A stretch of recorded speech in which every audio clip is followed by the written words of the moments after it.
Most people assume that ancient texts disappear because they are outdated, irrelevant, or simply replaced by better ideas over time. It feels reasonable to think that what survived did so because it was useful, and what vanished did so because it was flawed. Yet history tells a much more complicated story, one where survival often had less to do with truth and more to do with power, control, and comfort. Across centuries, countless writings were labeled dangerous, heretical, or forbidden, not because they promoted violence or chaos, but because they offered ways of understanding reality that did not fit neatly into official systems. These texts questioned who held spiritual authority, where knowledge truly came from, and how much power an individual could have over their own understanding of existence. For institutions built on certainty and hierarchy, those questions were unsettling. To make this simple, imagine a classroom where only one textbook is allowed, and every other book is removed, not because it is wrong, but because it teaches students how to think instead of what to think. Over time, the remaining book becomes the only accepted source of truth, while the others fade into rumor, fragments, or complete obscurity. Ancient texts followed a similar path. Some were copied, protected, and spread widely. Others were hidden, burned, or quietly ignored until only whispers remained. What makes these forbidden texts so intriguing is not the idea of secret codes or dramatic conspiracies, but the fact that many of them speak in a very different tone. Instead of demanding belief, they invite understanding. Instead of offering strict rules, they describe inner experience. Instead of placing truth far away in heaven or the future, they often point inward, toward awareness, insight, and personal recognition. This difference alone was enough to make them uncomfortable. A text that encourages inner understanding weakens dependence on external authority. A text that says knowledge can be direct and experiential disrupts systems that rely on obedience and fear. Over time, these writings were pushed to the margins, labeled unsafe not because they harmed people, but because they empowered them. For centuries, many of these texts were assumed lost forever. Then, in rare moments, they resurfaced, buried in deserts, hidden in caves, preserved by chance rather than approval. When scholars finally read them, they discovered something unexpected. These writings were not wild or chaotic. They were thoughtful, symbolic, and deeply concerned with consciousness, meaning, and the nature of reality. As we explore these forbidden ancient texts together, the goal is not to shock or provoke, but to understand why certain ideas were allowed to survive while others were silenced. This journey is about context, history, and the quiet influence of ideas that refuse to disappear completely. And if this kind of careful, grounded exploration is what drew you here, subscribing to the channel is simply a way to stay connected as we continue unpacking these forgotten writings with clarity instead of hype, and curiosity instead of fear. For now, keep one question in mind. What kind of knowledge would need to be hidden not because it is false, but because it changes how people see themselves? When people hear the phrase forbidden texts, it is easy to imagine secret books locked away because they contain shocking or dangerous information. In reality, most ancient texts were not banned because they described monsters, magic, or forbidden rituals.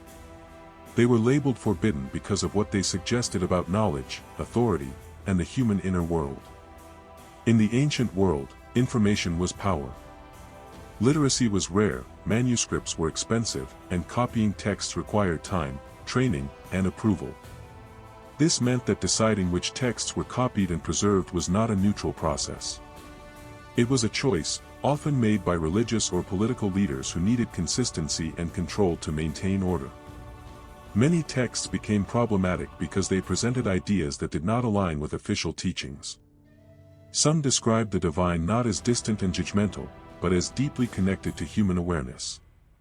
Others suggested that understanding came through inner insight rather than obedience to external rules. A few even questioned whether the rulers of the world truly represented divine truth at all. From the perspective of an institution, these ideas were risky. If people believed that wisdom could be experienced directly, then priests, scribes, and authorities lost their exclusive role as gatekeepers of truth. If individuals began trusting inner understanding, fear became less effective as a tool of control. Labeling such writings as dangerous or heretical was a way to protect the system, not necessarily the people. It is also important to understand that forbidden did not always mean openly destroyed. In many cases, texts were simply excluded. They were not read publicly, not taught, and not copied. Over generations, this quiet exclusion caused them to vanish from common knowledge, surviving only in remote places or private collections. This explains why so many ancient writings resurfaced unexpectedly. They were not erased completely. They were set aside. When later generations uncovered them, often by accident, they discovered perspectives that felt surprisingly fresh, thoughtful, and relevant, despite being centuries old. Another important detail is how these texts were written. Many used symbolic language, metaphors, and layered meanings. This made them easy to misunderstand and easy to dismiss. Authorities could label them confusing or misleading, while readers who approached them patiently found deep insight beneath the surface. Understanding this changes how we read the word forbidden. It was less about danger and more about disruption. These texts disrupted certainty. They disrupted hierarchy. They disrupted the idea that truth must always come from outside the individual. At this stage, remember this simple point. Ancient texts were often forbidden not because they were dark or evil, but because they encouraged people to see, question, and understand for themselves. As soon as we look at what many forbidden ancient texts actually say, a clear pattern begins to appear. These writings were not focused on predicting the future or controlling behavior through fear. Instead, they explored how reality works beneath the surface. Especially the relationship between the human inner world and the larger structure of existence. Many of these texts described reality as layered rather than flat. Instead of one simple world governed by distant authority, they spoke of multiple levels of understanding, awareness, or existence. The physical world was often described as only one layer, not the ultimate one. What mattered more was how consciousness moved through these layers and how humans related to them internally. This idea alone was enough to cause discomfort. If reality has layers, then truth cannot be reduced to one rigid explanation. If awareness can move and grow, then understanding becomes personal rather than enforced. Forbidden texts often suggested that ignorance was not caused by sin alone, but by misunderstanding, distraction, or lack of inner awareness. Another striking theme in these writings is how they described the divine. Instead of presenting it as a distant ruler watching from above, many texts spoke of a source that was closer than breath, present within awareness itself. This did not mean that the divine was reduced to the human mind. It meant that the human mind was capable of recognizing something greater through direct experience. These ideas reshaped how meaning was understood. Salvation, awakening, or liberation were not framed as rewards granted later. They were described as changes in perception that could happen here and now. When awareness shifted, reality itself appeared different, more connected, less hostile, less fragmented. From an institutional perspective, this was deeply disruptive. A person who believes truth can be experienced directly becomes harder to control. Fear loses some of its power. Blind obedience feels unnecessary. Forbidden texts did not need to tell people to rebel. Their ideas quietly weakened the foundation of rigid authority on their own. What is important to notice is how calm and reflective these writings often were. They did not demand followers. They invited understanding. They assumed the reader was capable of insight, not helpless without guidance. This tone alone set them apart from texts designed to enforce order. At this point, one idea is enough to carry forward. Many forbidden ancient texts were dangerous not because they led people astray, but because they led people inward, toward awareness, questioning, and personal understanding of reality. One of the reasons forbidden ancient texts were so easy to dismiss or misunderstand is the way they communicated their ideas. Instead of offering clear, step-by-step explanations, many of these writings relied heavily on symbols, metaphors, and layered language. To a casual reader, this could feel confusing or even nonsensical. To ancient readers, however, this was intentional and meaningful. Symbols were not used to hide information, but to protect it from being flattened into rigid belief. A symbol can point to something without defining it completely. It allows understanding to grow gradually, shaped by the reader's awareness rather than forced into a fixed interpretation. Ancient writers understood that some truths lose their depth when explained too directly. Think about how emotions work. You can describe love or fear in words, but the description never replaces the experience itself. In the same way, forbidden texts often tried to evoke understanding rather than explain it. They invited the reader to reflect, feel, and notice inner responses instead of simply agreeing or disagreeing. This approach created a problem for institutions. Symbols are difficult to control. A rule can be enforced. A metaphor cannot.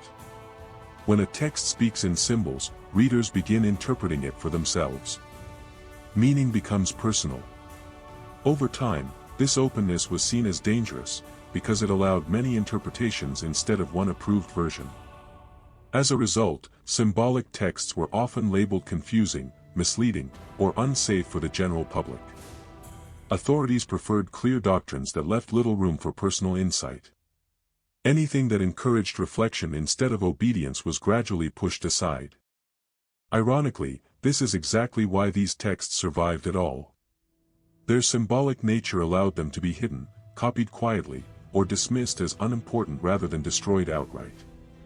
Centuries later, when they were rediscovered, scholars began to see that the symbolism was not random. It followed consistent patterns related to consciousness, inner transformation, and the structure of reality. Understanding this helps modern readers approach forbidden texts with patience. These writings were never meant to be consumed quickly. They were meant to be returned to again and again, revealing deeper layers over time as awareness matured. For now, remember this. Symbols were not used to confuse people. They were used to preserve depth in a world that increasingly preferred simple answers over meaningful understanding.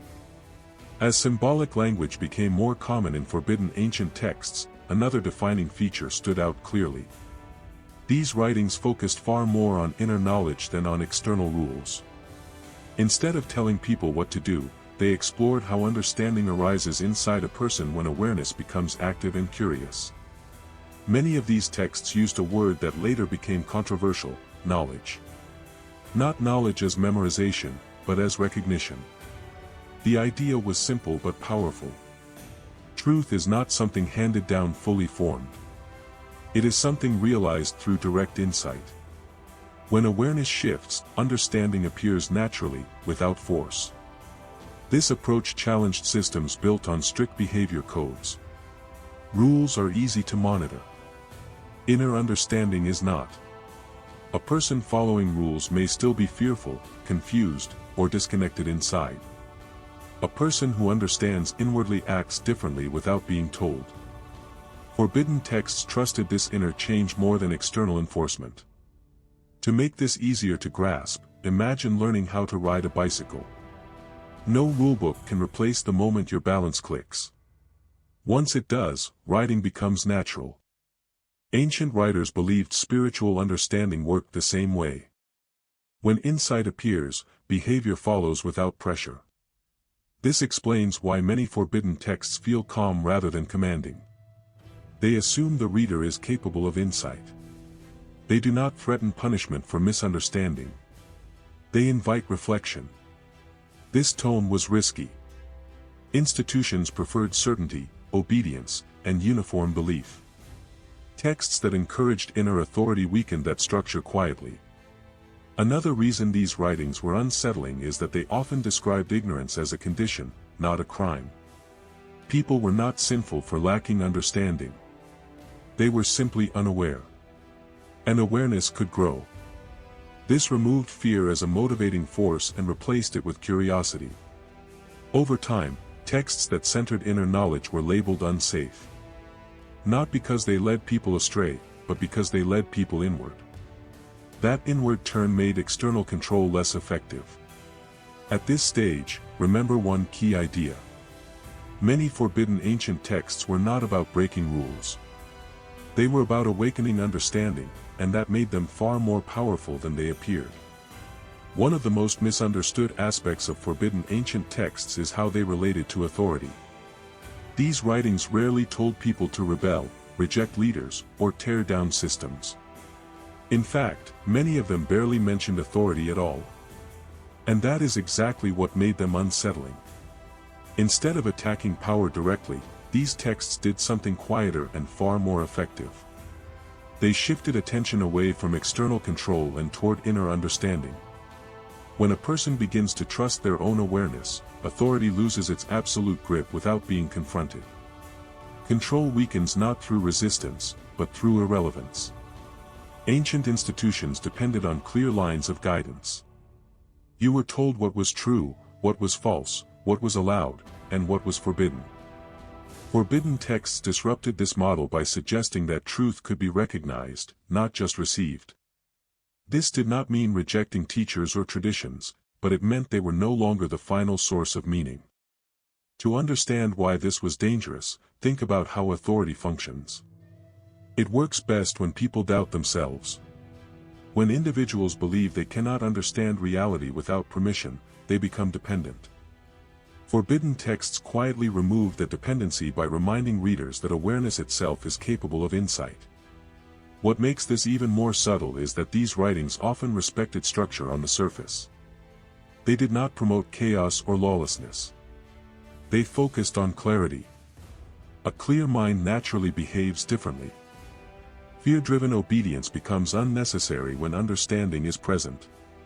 This approach made these texts difficult to argue against. You cannot easily ban a book that does not tell people to disobey. You can only label it confusing, misleading, or unsafe. Over time, that is exactly what happened. Texts that weakened authority by strengthening awareness were set aside, not because they caused disorder, but because they made blind compliance harder to maintain. Another important detail is how these writings treated teachers. Teachers were guides, not rulers. Their role was to point, not command. Once understanding appeared in the reader, the teacher became less important. This idea alone challenged systems built on permanent hierarchy. At this stage, remember this. Forbidden ancient texts did not seek to overthrow authority. They quietly shifted where authority was located, from the outside world to inner awareness, and that shift changed everything. As forbidden ancient texts quietly shifted authority inward, they also pointed toward a specific kind of inner experience, one that was rarely explained directly, but carefully guided through symbols, questions, and reflections. These writings were less interested in telling people what to believe and more interested in helping them notice how understanding arises inside them. Many of these texts described moments of recognition rather than moments of instruction. Insight was portrayed as something that appears suddenly, often when the mind stops clinging to certainty. This inner experience was described as awakening, illumination, or remembering, depending on the tradition, but the feeling behind the words was remarkably similar across cultures. To understand this without complexity, think about the moment when something finally makes sense after a long time of confusion. No one gives you new information. Nothing external changes. Yet suddenly, everything clicks. Forbidden texts treated spiritual understanding the same way. Truth was not something added to the mind. It was something uncovered when confusion fell away. This is why these writings emphasized inner stillness, reflection, and attention. Not as rituals to impress the divine, but as conditions that allow awareness to notice itself. When attention quiets down, understanding emerges naturally. These texts trusted that process more than rules or doctrines. What made this dangerous was how personal it was. Inner experience cannot be standardized. Two people can read the same text and arrive at different insights, both valid for where they are. Institutions prefer uniform belief. Forbidden texts accepted diversity of understanding as natural. Another important aspect is that these writings often described awakening as gradual, not instant. Forgetting and remembering happened in cycles. Confusion returned. Insight faded. Then clarity appeared again. This removed pressure to be perfect and replaced it with patience and honesty. If, while listening to this, You recognize moments in your own life when understanding appeared quietly rather than through instruction. Have felt these moments but never connected them to ancient texts. Sharing your experience in the comments, whether it was a moment of clarity, questioning, or quiet recognition, can help others see that these inner shifts are more common than they think. For now, remember this. Forbidden ancient texts were not trying to give people answers. They were trying to guide them toward an inner experience where answers arise naturally. As forbidden ancient texts continued to circulate quietly, another pattern became clear over time. Very few of them survived in complete form. Instead, they appeared as fragments, partial manuscripts, missing sections, or collections copied and recopied with gaps in between. At first glance, this can look like loss or destruction, but ancient traditions understood something deeper was happening. These texts were never meant to function like instruction manuals. They were closer to signposts than maps, closer to sparks than full explanations. Preserving them in fragments did not necessarily weaken their purpose. In some ways, it protected it. A fragmented text invites reflection. It asks the reader to slow down, connect ideas, and engage inwardly instead of consuming information passively. Think about how a short line of poetry can stay with you longer than an entire lecture. Its power comes from what it awakens, not from how much it explains. Forbidden texts worked in a similar way. Even a few preserved passages were enough to point toward inner recognition, awareness, and questioning. Total clarity was never the goal. Activation was. Another reason these texts survived in pieces is practical. Copying manuscripts by hand was slow and dangerous when texts were considered controversial. Scribes risked punishment for preserving them. Often, only parts could be copied before materials ran out, or before secrecy was required again. What mattered most was not completeness, but continuity. Enough survived to keep the ideas alive. There is also a psychological dimension to fragmentation. When a text is incomplete, the reader cannot rely entirely on authority. There is no final chapter that explains everything. Meaning must be discovered through engagement, not obedience. This mirrors the inner experience these texts were pointing toward. Understanding unfolds gradually, not all at once. Over centuries, fragments resurfaced in unexpected places. Buried jars. Hidden libraries. Private collections. Each discovery added another piece to a larger picture that was never meant to be perfectly assembled. The message was not a puzzle to solve, but a perspective to inhabit. This is why modern readers sometimes feel frustrated when encountering forbidden ancient texts. They want closure. They want final answers. But these writings resist that instinct. They continue asking the same thing they always asked. Are you paying attention? Are you noticing what is happening inside you as you read? The fragmentary nature of these texts is not a flaw. It is part of their design. They survive just enough to invite awareness, but not enough to replace it. They point without enclosing. They suggest without controlling. At this stage, remember this. Forbidden ancient texts were not weakened by fragmentation. They were preserved in a form that keeps understanding alive, dynamic, and personal. When forbidden ancient texts resurface after centuries of silence, something interesting happens. They rarely shock people in the way myths suggest. Instead of feeling alien or extreme, many readers describe a strange familiarity, as if the ideas were not entirely new, but remembered. Ancient traditions believed this reaction was not coincidence. It was recognition. These texts tend to reappear during periods of uncertainty, when existing explanations no longer feel sufficient. When systems struggle to answer deeper questions about meaning, suffering, or consciousness, forgotten writings suddenly feel relevant again. They do not offer comfort through certainty. They offer clarity through perspective. What makes this powerful is how quietly it unfolds. A person reads a fragment, a passage, or a line, and instead of feeling convinced, they feel reflective. The text does not demand agreement. It invites exploration. This inward movement is exactly what once made these writings uncomfortable for authority. They do not replace one belief with another. They weaken the need for rigid belief altogether. As these ideas resurface, they often influence modern thought in subtle ways. Concepts like inner awareness, layered reality, direct understanding, and personal insight begin appearing again, sometimes without any reference to the ancient texts that first described them. The ideas move ahead of the names. This is how they survive.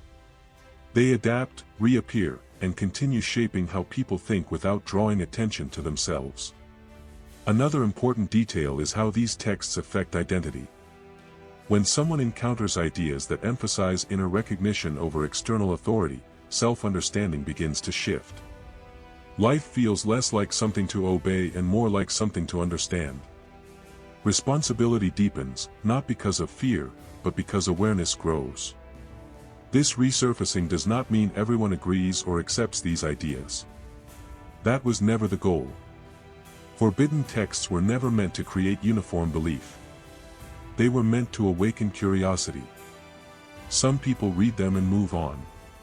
Others feel drawn into deeper reflection. Both responses are natural. What matters is that these texts continue doing what they always did. They ask questions instead of giving final answers. They point inward instead of outward. And they trust the reader to engage honestly rather than obediently. If you have ever felt that certain ideas seem to appear again and again throughout history, even after being suppressed, this is why. Understanding does not disappear easily. It waits. And when conditions are right, it surfaces again, quietly, without needing permission. For now, keep this idea close. Forbidden ancient texts do not return to change the world overnight. They return to change how individuals see the world, one moment of recognition at a time. After following this path carefully, one conclusion becomes clear.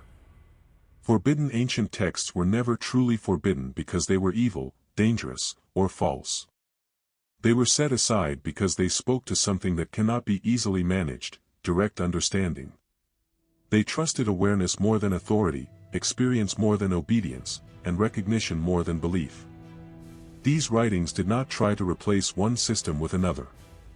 They did not ask people to reject tradition, culture, or community. Instead, they quietly shifted the center of gravity inward. They reminded readers that meaning does not come only from outside explanations, but from how reality is perceived, questioned, and understood from within. This is why these texts continue to feel relevant. Not because they reveal shocking secrets, but because they speak to a part of human experience that never goes away.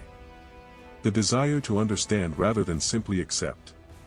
The urge to see clearly instead of following blindly. The sense that truth feels different when it is recognized instead of inherited. Over centuries, these writings were hidden, fragmented, misunderstood, or ignored. Yet they were never erased. Their ideas survived because they did not depend on institutions to live. They lived in questions, in quiet reflection, in moments when people paused and wondered whether reality might be deeper than they were taught. When these texts resurface today, they do not demand loyalty. They invite curiosity. They do not promise certainty. They offer perspective. And they do not pull people away from life. They return people to it, more aware, more thoughtful, and less controlled by fear. What makes this important is not what these texts say word for word, but what they encourage you to do. To look inward. To question gently. To notice how understanding arises inside you when attention is present and honest. That movement, more than any doctrine, is what made these writings uncomfortable for authority and meaningful for individuals. If exploring these forbidden ancient texts has helped you see history, knowledge, or your own awareness with more clarity, staying connected to the channel is simply a way to continue that exploration over time. Subscribing is not about following ideas blindly, but about returning to conversations that respect your ability to think, feel, and recognize truth for yourself. As you move forward, remember this. Knowledge that empowers awareness will always be questioned by systems that depend on obedience. And texts that point inward will always find a way to survive, because the place they lead to cannot be destroyed, hidden, or forbidden.